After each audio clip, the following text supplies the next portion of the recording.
Langsung saja kita mulai. Bismillahirrahmanirrahim. Assalamualaikum warahmatullahi wabarakatuh.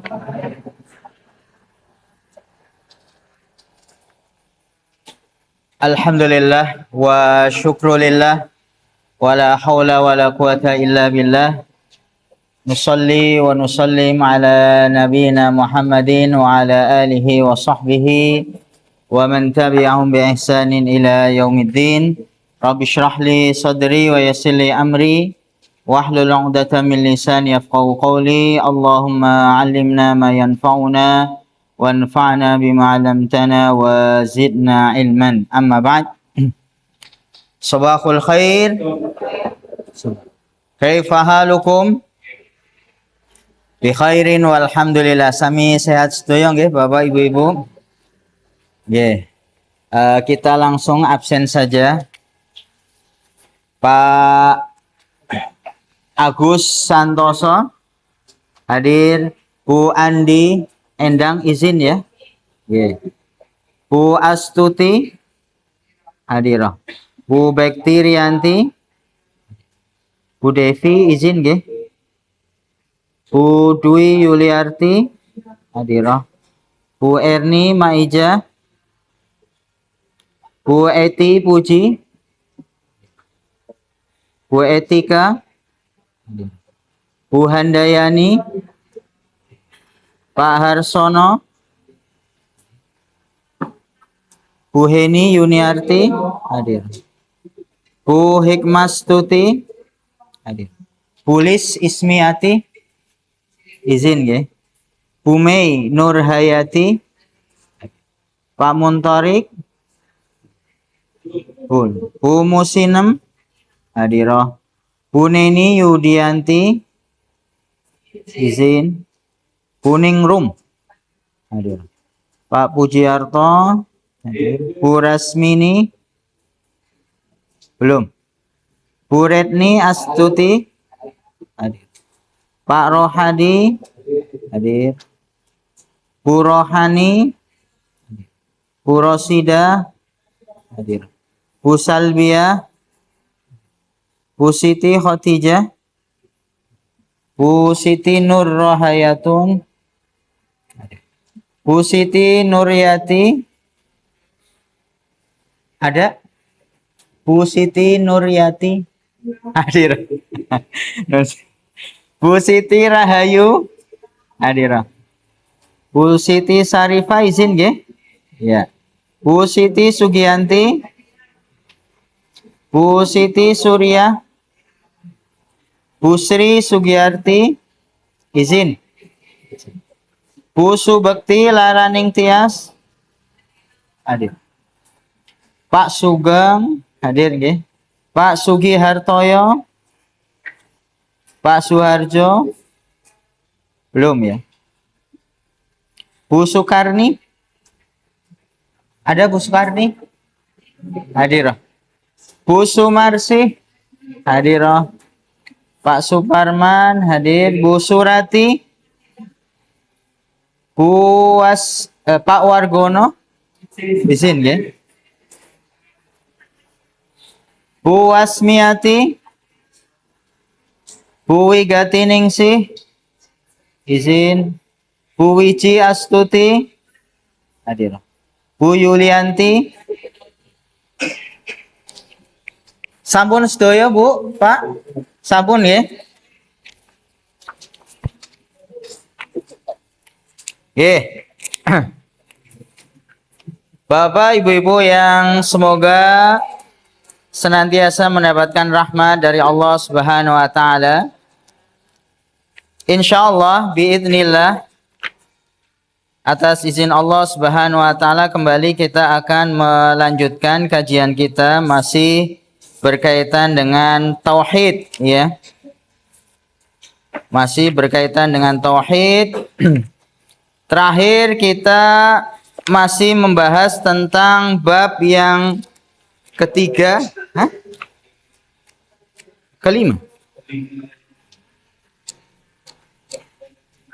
Bab ketiga, betul ya? Babnya ketiga. Bab kelima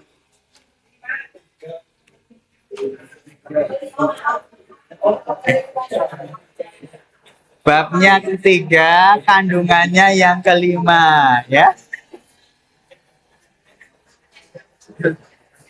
Bab ketiga, kandungan yang kelima. Ya. Yang kelima sudah belum ini ya? Oh, Ibu?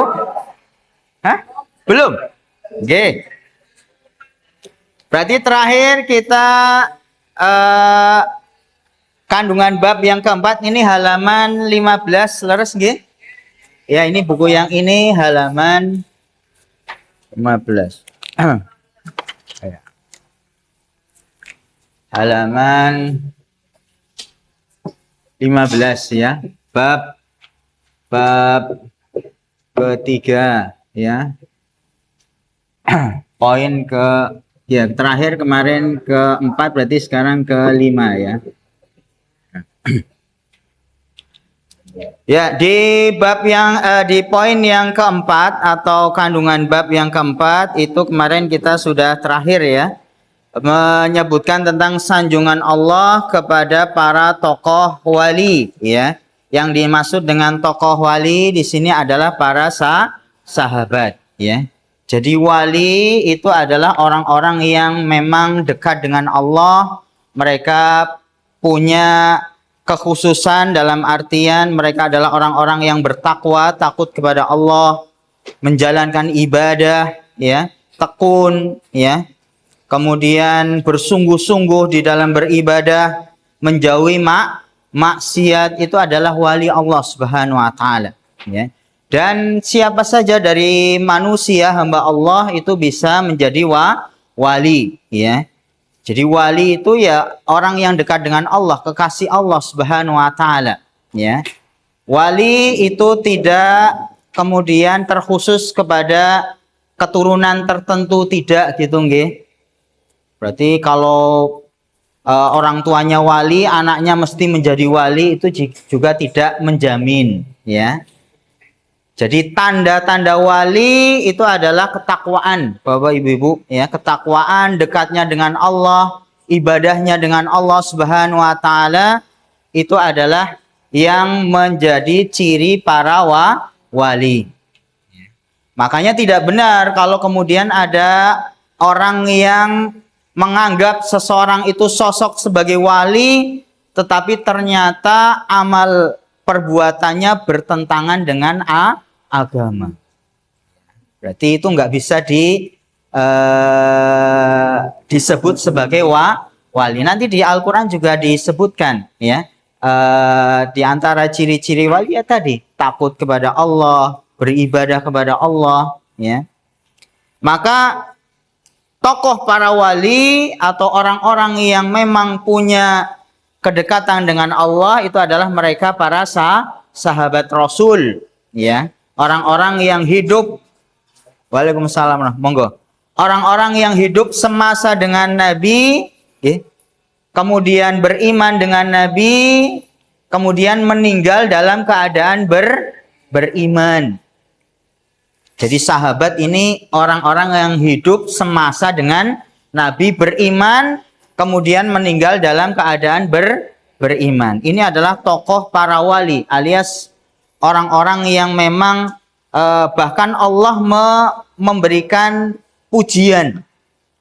Mungkin Bapak-bapak, Ibu-ibu sering mendengar ya ayat di akhir surat Al-Bayyinah. Akhir napa surat Al-Bayyinah ya. Awalnya lam yakunil ya. Al-Bayyinah.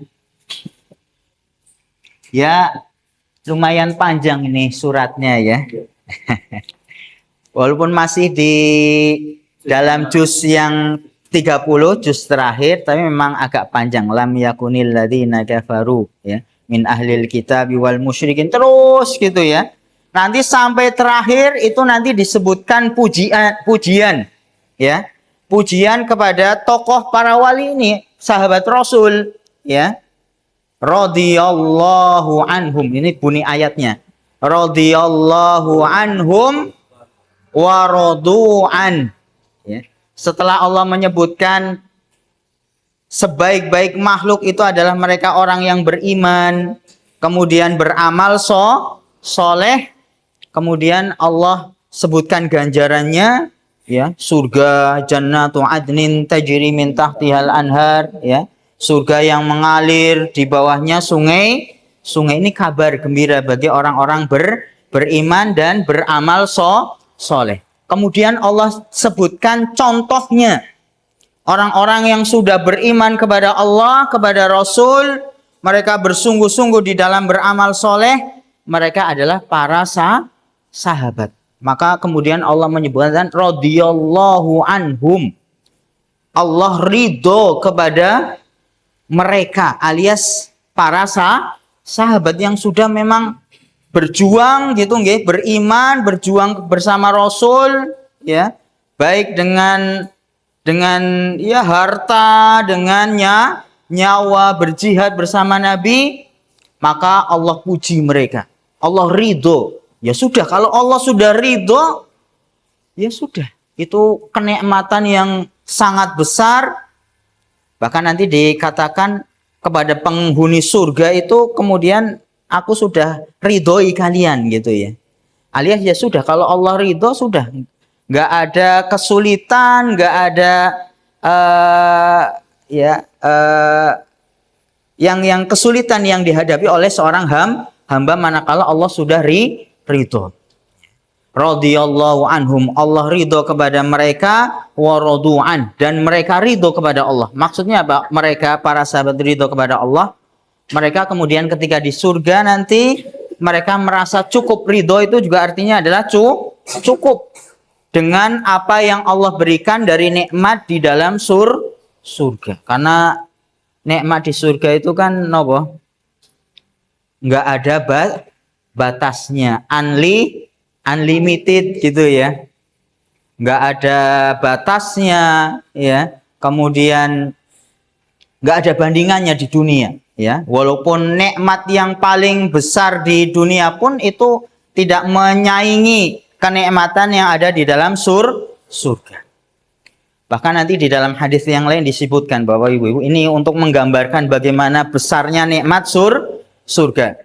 Jadi nanti diriwayatkan di dalam hadis itu ada orang yang ketika di dunia hidupnya paling sengsara. Orang yang hidup di dunia dia hidupnya paling sengsara, pokoknya isinya musibah terus. Dia mendapat banyak musibah yang bisa jadi sakit, bisa jadi kekurangan apa? Harta. Pokoknya ya kalau orang miskin yang paling miskin kan gitu nggih. Paling melarat, paling susah hidupnya, ya. Mungkin makan nggak mesti tiap hari, ya, bisa jadi berapa hari sekali gitu ya. Maka nanti ketika nanti di akhirat disebutkan, ketika orang yang paling sulit di dunia itu kemudian dicelupkan, alias diperintahkan untuk mencoba sekejap kenikmatan surga, alias dicelupkan di dalam surga, alias suruh merasakan nikmatnya surga. Maka apa komentar orang yang dulunya bertahun-tahun di dunia hidupnya sengsara? Dia seakan-akan tidak lagi merasakan apa yang dulu, kesulitan yang dia rasakan di dunia itu sudah hilang, sudah lupa gitu ya. Dengan hanya sekejap merasakan kenikmatan surga. Namun juga sebaliknya. Ada orang yang ketika di dunia mendapatkan begitu banyak limpahan rizki, tetapi karena dia ya tidak beriman kepada Allah, ketika dicelupkan di dalam neraka, sebentar saja pun sudah langsung kemudian apa? Dia lupa, sudah tidak bisa lagi merasakan dulu nikmat yang dia rasakan di dunia. Waliyadzubillah. Ini berarti menunjukkan begitu besarnya nikmat surga dan begitu dahsyatnya siksa neraka. Ya. Ini tokoh wali itu adalah para sahabat. Makanya ketika kita umpamanya menyebutkan nama sahabat Nabi kan gitu ya. Siapa sahabat Nabi diantaranya? Abu Abu Bakar As-Siddiq, ya, Umar bin Khattab, Utsman bin Affan, Ali bin Abi Thalib. Siapa lagi, Bu, Pak? Ingat nama-nama para sahabat? Bilal bin Robah, muadzinnya Nabi. Khalid bin Walid. Maka itu di akhirnya kita menyebutnya atau mendoakan dengan kata-kata radhiyallahu anhum. Radhiyallahu, ya. Radhiyallahu anhum. Ini doa. Doa radhiyallahu anhu, semoga Allah meridhoi mereka. Dan buat apa kok kemudian orang itu mendoakan keridhaan kepada mereka? Bukankah mereka sudah diridhoin, kan gitu nggih? Mungkin ada yang bertanya. Mereka kan sudah diridhoi. Allah sudah menyebutkan di dalam Al-Qur'an, kan gitu nggih? Sudah bahkan ada beberapa sahabat yang memang sudah dijamin masuk surga. Pernah dengar Bapak Ibu-ibu, ada para sahabat yang mendapatkan keutamaan sudah dijamin masuk surga. Ya, diantaranya sahabat Bilal itu. Kenal nggih Bilal nggih? Ya, Bilal bin Rabah dulunya mantan budak, ya. Dulunya seorang budak, tapi kemudian dibeli oleh Abu Bakar, sahabat Abu Bakar radhiyallahu an, kemudian dimerdekakan, ya. Dibeli terus dibebaskan, dimerdekakan, ya. Itu dilihatkan Bilal itu, ya, nun sewunya kulitnya hitam, kan gitu, ya. Rambutnya kriwil gitu, seperti orang Afrika gitu, ya. Nun sewunya maksudnya dari segi penampilan mungkin tidak ganteng gitu, ya. Tidak menarik mungkin, kan gitu, ya. Tetapi bukan itu yang menjadikan kemuliaan seseorang di sisi Allah. Itu bukan dilihat dari apa? Fisik, bukan dilihat dari tampilan. Tetapi apa yang menentukan derajat tinggi atau rendahnya seseorang di sisi Allah adalah ketakwaan. Nah, ini, ya.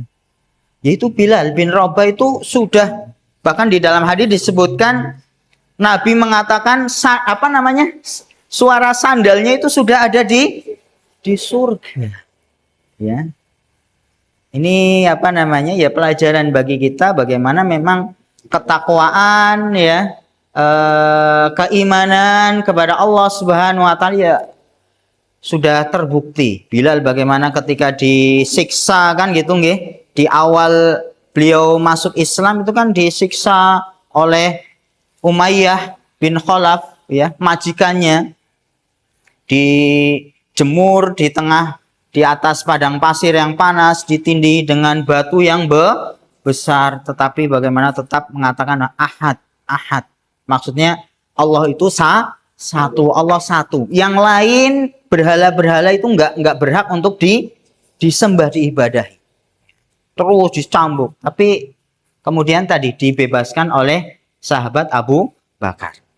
Maka apa keutamanya ketika kita kemudian menyebutkan ini kata-kata radhiyallahu an, ya? Maka di hadis yang lain juga disebutkan orang yang mendoakan orang lain, ya. Orang yang mendoakan kebaikan bagi orang lain, maka malaikat itu juga akan mendoakan kebaikan kepada orang yang mendoakan itu. Nah, ini keutamanya Bapak Ibu-ibu. Kita mendoakan orang lain tanpa sepengetahuan orang yang kita doakan, itu akan kemudian diaminkan oleh malaikat, dan malaikat mendoakan juga walakal mits, dan bagimu orang yang mendoakan tadi seperti halnya apa yang engkau doakan, mintakan kepada orang yang engkau doakan itu. Jadi kalau kita meminta Allah supaya meridhoi mereka, maka harapannya kita juga mendapatkan keridhaan dari Allah Subhanahu wa taala.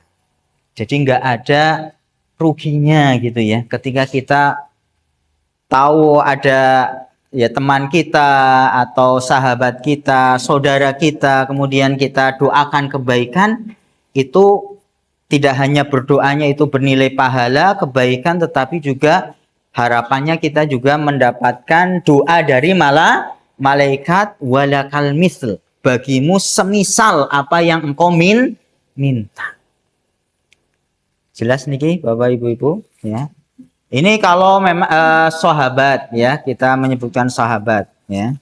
Termasuk juga kalau selain sahabat, umpamanya kita sering mengatakan umpamanya para ulama kan gitu ya. Pokoknya generasi setelah sahabat ya, itu kan mengatakannya apa? Kalau sahabat radhiyallahu anhu. Kalau selain sahabat alias generasi setelah sahabat apa doanya? Rahimahullah.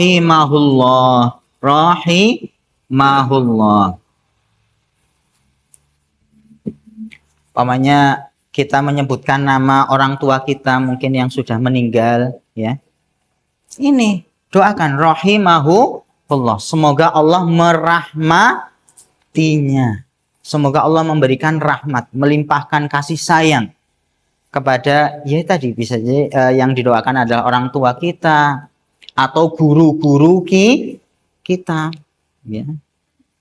Punya guru ya dulu waktu TK, waktu SD, SMP, ketika kita menyebutkan nama-nama mereka, kalau bahasa Indonesia saya tuliskan ya, mahullah.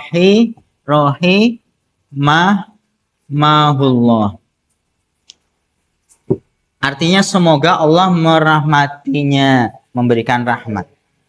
Rahimahullah ini kalau laki-laki ya nanti kalau perempuan pakainya haknya panjang, rahimahullah ya, rahimahullah. Ini dia laki-laki. Ini kalau belajar bahasa Arab ya. Hu itu kata ganti untuk dia laki-laki. Kalau ha ini dia juga sama. Tapi untuk perempuan. Jadi kalau di dalam bahasa Arab itu dikhususkan, dibedakan antara laki-laki dan perempuan. Laki-laki pakainya hu, kalau perempuan pakai ha. Ini dia LK gitu ya, laki-laki hu. Kalau ha ini perempuan ya. Rahimahullah. Kalau yang didoakan mungkin ibu kita ya, guru-guru wanita kita, ustazah kita ya, yang sudah meninggal tapi ya. Itu tadi harapannya ketika kita mendoakan mereka itu kembali juga doa kebaikan itu kepada diri kita. Ini karena bersihnya diri mereka dari perbuatan syirik. Ya, ini sanjungan Allah kepada tokoh para wali tadi, para sahabat, ya. Dan itu disebabkan karena bersihnya diri mereka dari perbuatan syirik. Kemudian kita lanjut nggih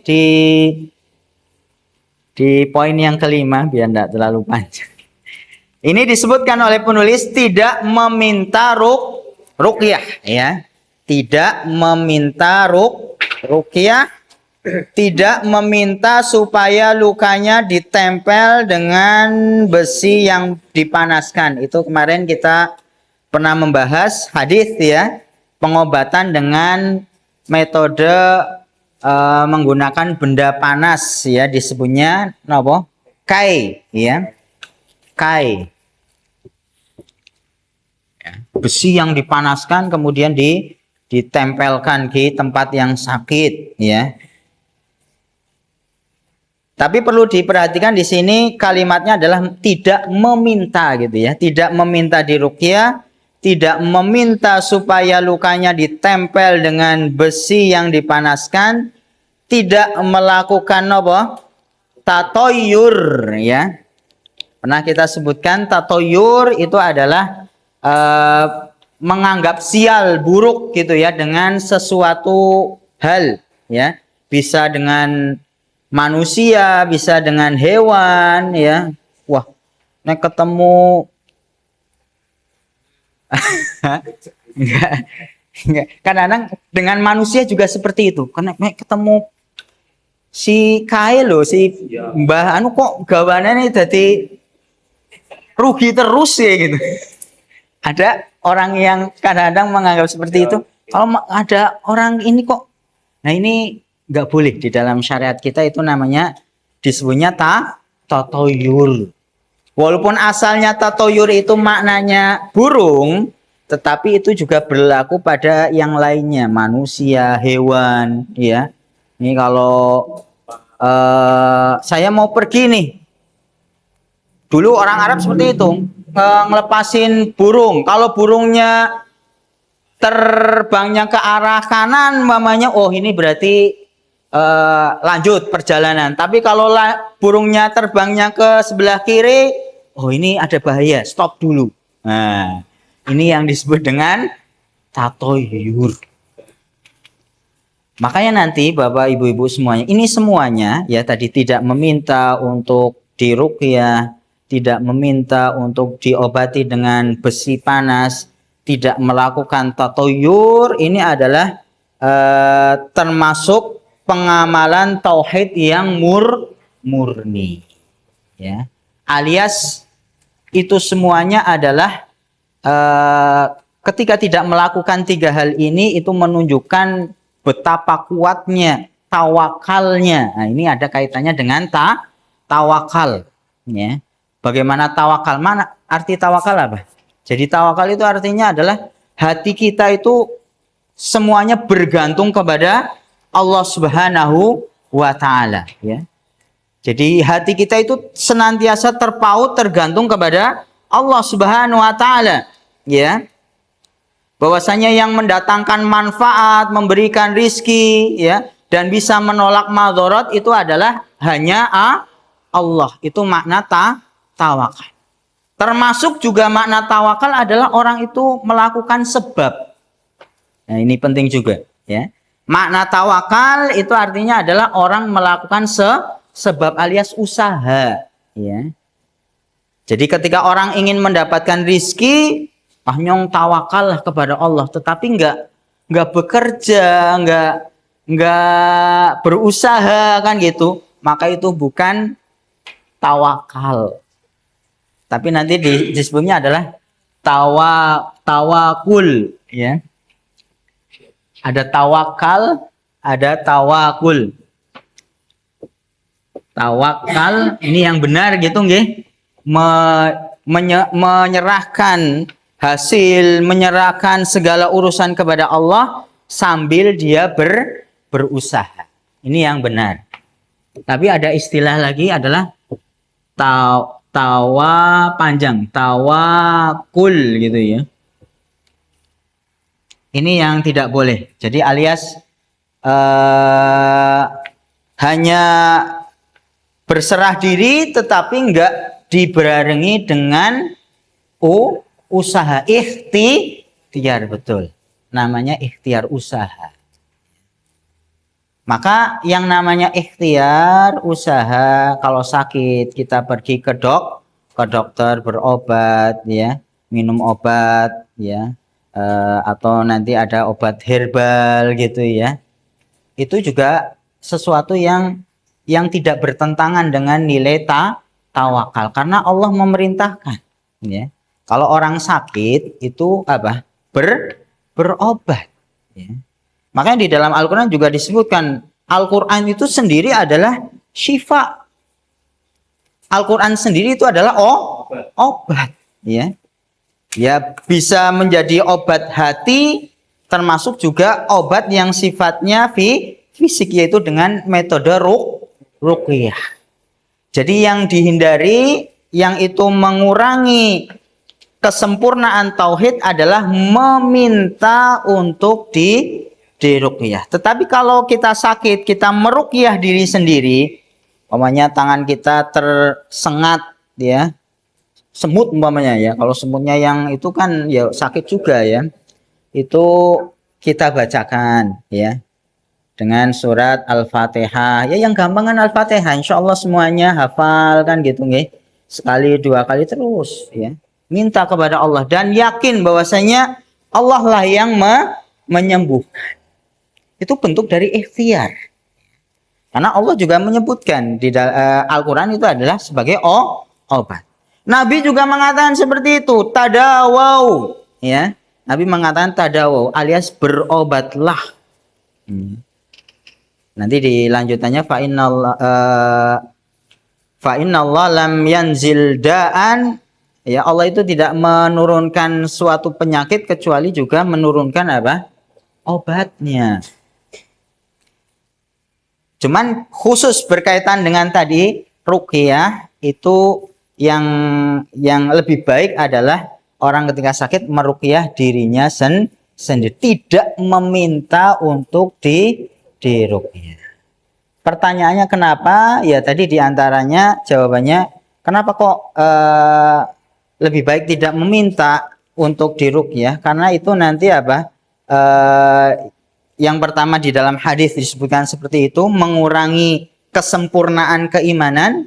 Maksudnya apa mengurangi kesempurnaan keimanan? Karena nanti bisa jadi orang itu tidak terpaut kepada Allah, tetapi terpautnya hatinya kepada orang yang meruqyah. Umpamanya contoh, wah di kota tertentu ini ada ustadz gitu ya, kiai. Kalau meruqyah itu istilahnya yang sakit jadi itu kan kadang-kadang kemudian apa? Muncul di dalam hati itu apa? Kayak ustadz. Nah, bukan kemudian menyandarkan kepada Allah yang ya kayak kembali lagi ditanya, kalau yang menyembuhkan siapa sih?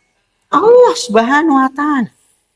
Makanya bagaimana kemudian disebutkan di dalam hadis yang sudah kita bahas tadi, ya. Orang yang mendapatkan keutamaan masuk surga tanpa hisab, tanpa azab, diantaranya 3 ciri tadi, tidak meminta diruqyah, itu di sana ciri-cirinya adalah bagaimana orang itu kemudian betul-betul memurnikan tauhid kepada Allah, bergantungnya hanya kepada Allah. Maka tadi kenapa kok tidak meminta untuk diruqyah? Karena bisa jadi ketika meminta kepada seseorang untuk diruqyah, hatinya kemudian tidak kemudian terpaut kepada Allah, tetapi malahan kepada makhluk. Jelas niki nggih? Maksud kenapa kok tidak meminta ruqyah. Tetapi kalau meruqyah diri sendiri, maka itu tidak termasuk yang mengurangi kesempurnaan tauhid. Dengan tetap berniat bahwasanya ini adalah wasilah, bacaan ruqyah itu wasilah, tetapi dia meyakini Allah yang menyembuhkan. Termasuk juga ini penting juga Bapak Ibu Bu, ketika kita datang ke dokter pun, ya, kita berobat, itu niatkan itu adalah bagian dari apa? Wasilah, sebab tetapi tetap meyakini bahwasanya yang menyembuhkan itu siapa? Allah Subhanahu. Nggak boleh orang kemudian hatinya terpaut kepada obatnya itu. Ya. Karena terbukti juga ada orang yang penyakitnya sama, ya, keluhannya sama, obatnya sama, dokternya sama, tapi yang satu sembuh, yang satu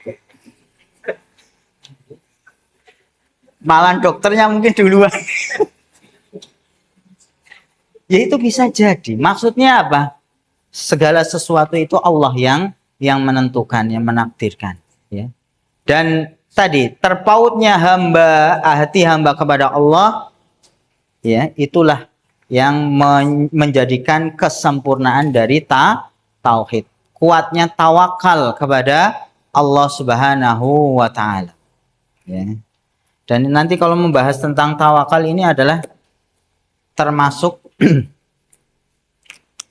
mungkin pernah kita sebutkan ya, amalan hamba itu kan nggak hanya sesuatu yang terlihat saja, ya, tidak hanya yang bentuknya lisan saja, ya, tetapi juga ada amalan yang sifatnya apa? Qalbiyah, ya, amalan hati. Ya. Maka ini sama Bapak Ibu, ya, tawakal itu adalah termasuk amalan hati, berserahnya diri, ya. Seorang hamba hatinya terpaut hanya kepada Allah Subhanahu wa taala, ya. dengan tetap tadi melakukan yang namanya sebab. Ya. Dan nanti kalau kita membaca Al-Quran, Bapak Ibu-Ibu, itu akan dapati banyak sekali di dalam Al-Quran memang perintah untuk apa? Bertawakal. Ya.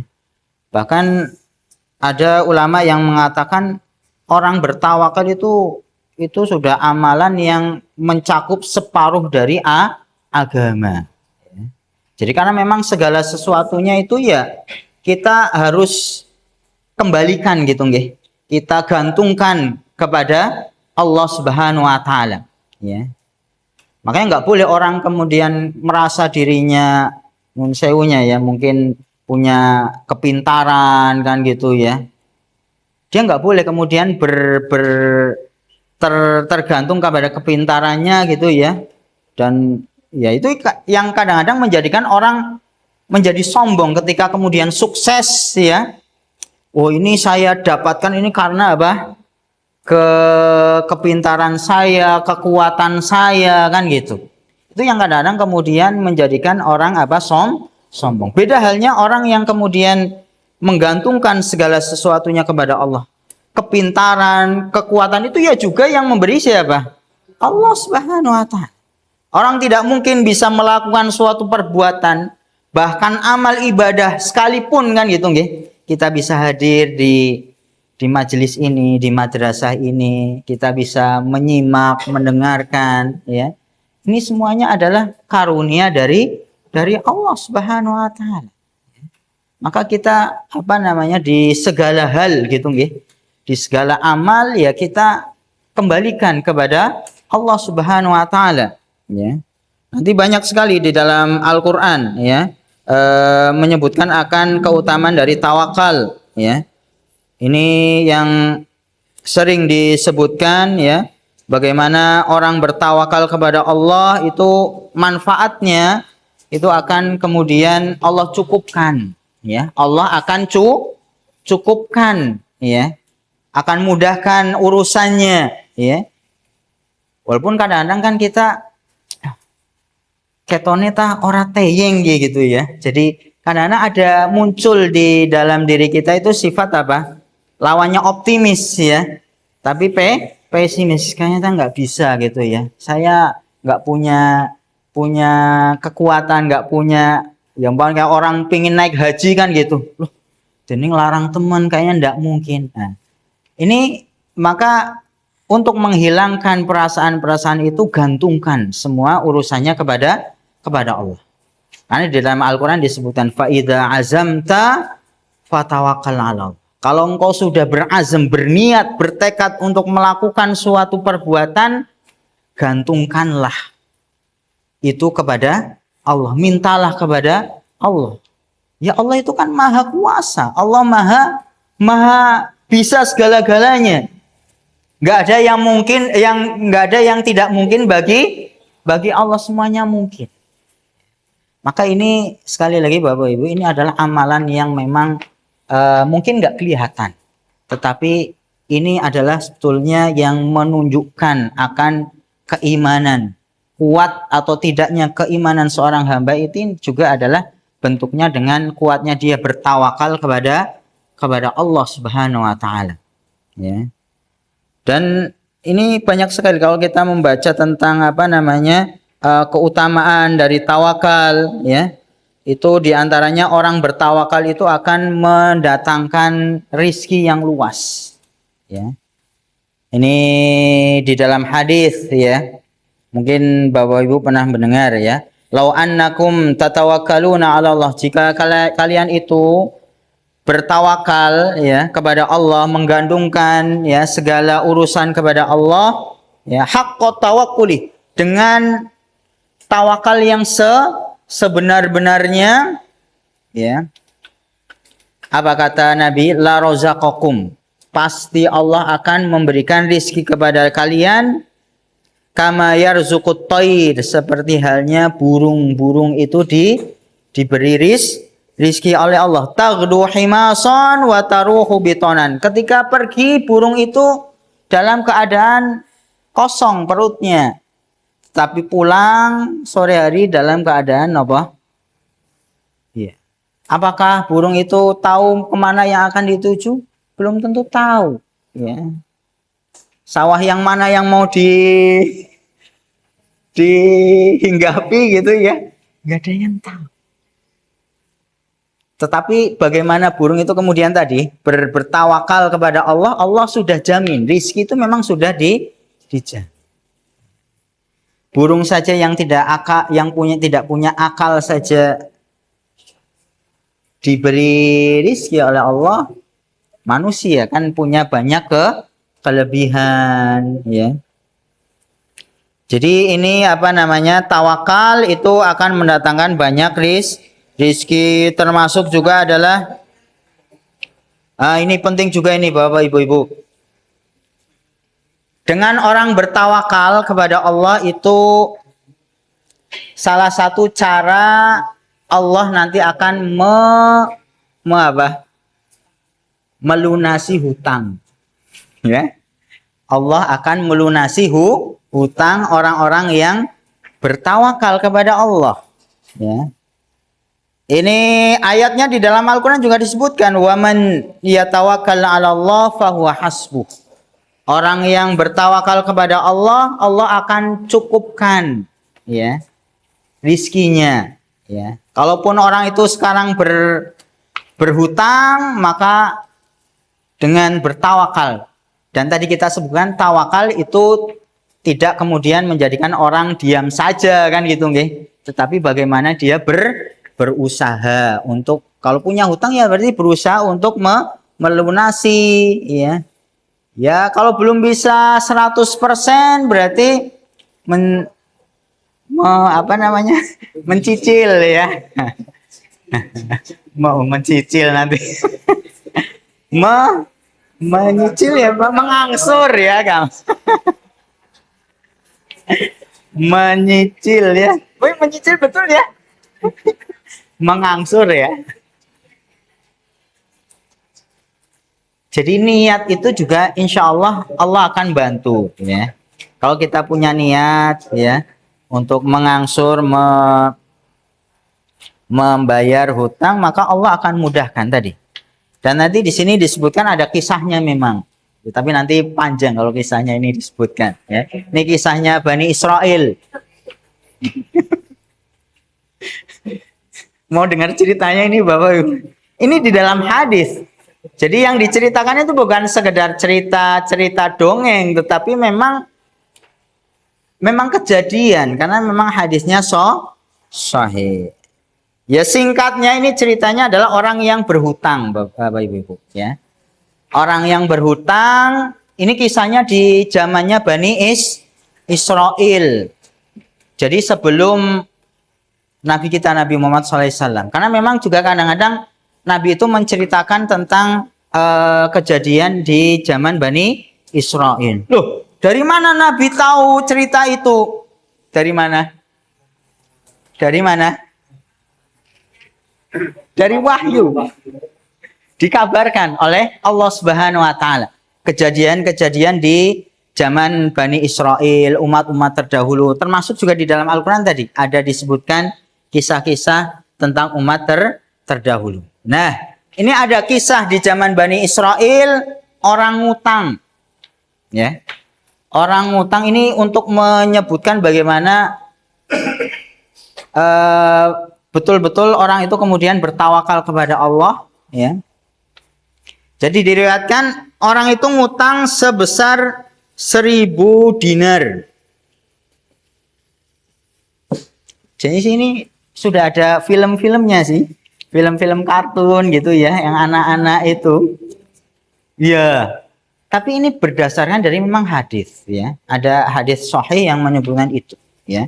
Orang berhutang 1.000 dinar. Ini 1 dinarnya aja sekarang berapa ya? Ada yang tahu, Bapak Ibu? 1 dinar berapa juta atau berapa ribu? Ada yang punya dinar? Punyanya apa, Bu? 1 dinar ya, coba ya kita lihat nih. 1 dinar itu berapa rupiah? Sekitar ini kalau langsung keluar ini sekitar 57.000 ya. Ya, kali berapa? Kali 1.000 berarti berapa? Hah? Berapa, Pak? 6? 57 juta. Kok terlalu sedikit ya?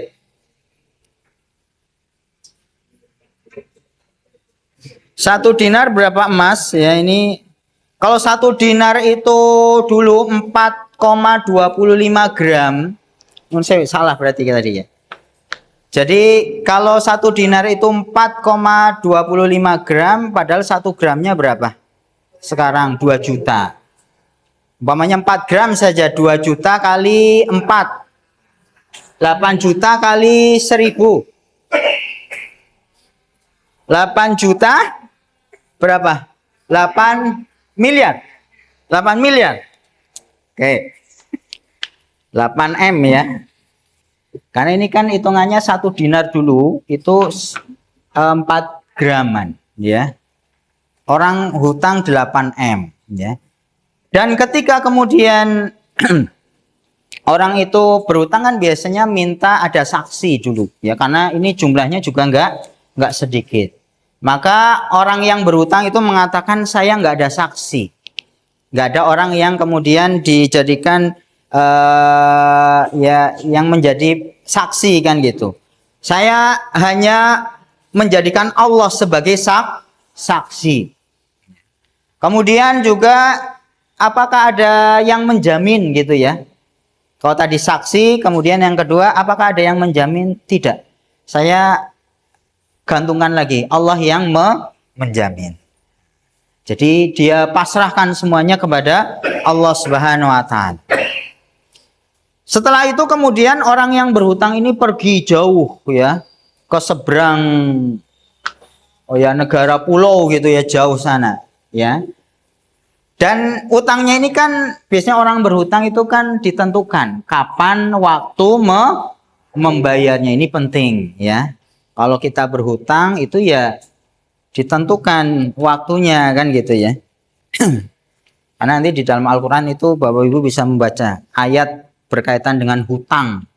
Itu paling panjang di dalam Al-Quran itu, nanti juga di situ ditulis di saksi dan seterusnya ya.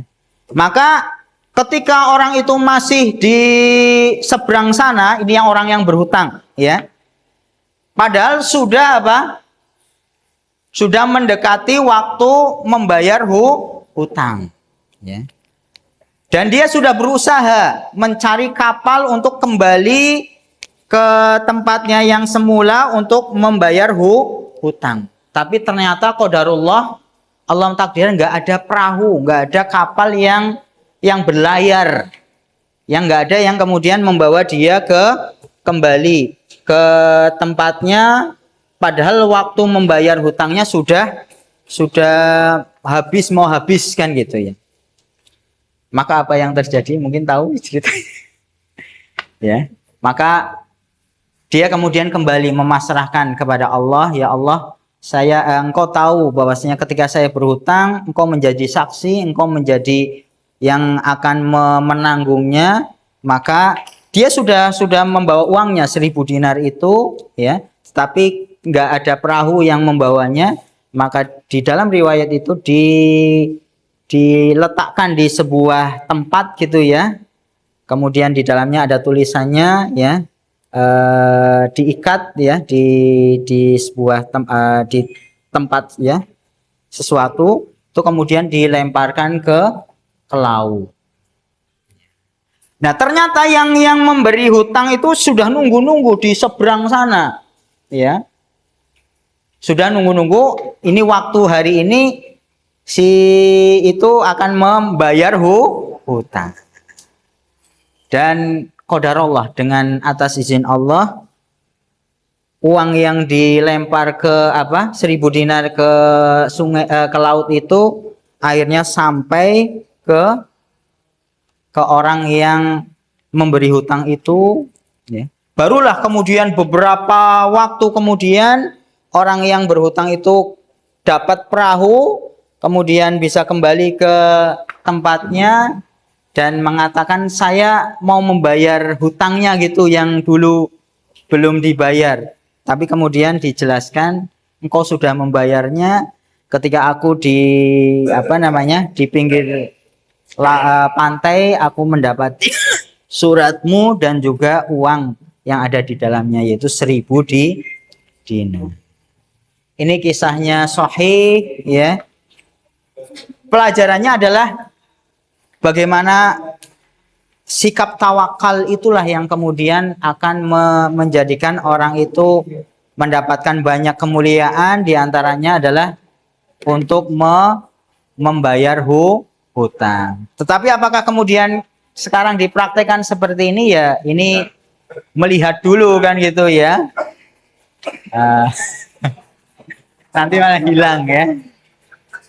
Tapi yang jelas ini maksudnya pelajarannya adalah kita ya bisa saja dipraktekkan, tapi tentunya dengan ketawakalan yang total gitu ya kepada Allah Subhanahu wa taala ya. Alias orang itu akan dimudahkan ya di dalam dia melunasi hutang seberapapun. Mungkin juga Bapak Ibu pernah mendengar cerita-cerita orang yang punya utang sampai puluhan miliar, tetapi bagaimana bertawakal kepada Allah dia bisa melunasi. Gitu nggih Bapak Ibu nggih. Ini poin yang kelima ya, tidak meminta diruqyah, tidak meminta diobati dengan besi panas, tidak tatoyur, itu semuanya adalah menunjukkan kemurnian tauhid, bagaimana seseorang betul-betul bertawakal kepada Allah. Wa may yatawakkal 'ala Allah fahuwa hasbuh. Orang yang bertawakal kepada Allah, Allah pasti akan cukupkan urusannya semuanya. Itu semoga yang kita pelajari bermanfaat untuk saya pribadi dan juga Bapak Ibu semuanya ya. Kita akhiri dengan doa kafaratul majlis. Subhanakallahumma bihamdika asyhadu an la ilaha illa anta astaghfiruka wa atubu ilaik. Terima kasih. Wassalamualaikum warahmatullahi wabarakatuh.